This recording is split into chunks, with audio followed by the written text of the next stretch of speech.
पापा मुझे 2000 रुपये जरूरत है। तू 2000 क्या करेगा? अरे वो लक्की का एक्सीडेंट हो गया, उसको देखने जाना है। अरे ये ले, अच्छा पैसे ले, और कोई जरूरत हो तो बता देना, ठीक है? अब कौन आ गया यार?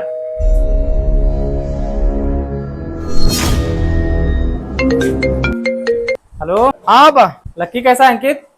ठीक है, डॉक्टर ने लिखा तो उसकी मेडिकल स्टोर में दवा लेने आया हूँ। अच्छा ठीक है बेटा, मेडिकल से जरा एक आयोडेक्स लिया ना, और तुम्हारे खास मेहमान आए हैं, तुम्हें मिलना चाह रहे हैं, थोड़ा जल्दी आना।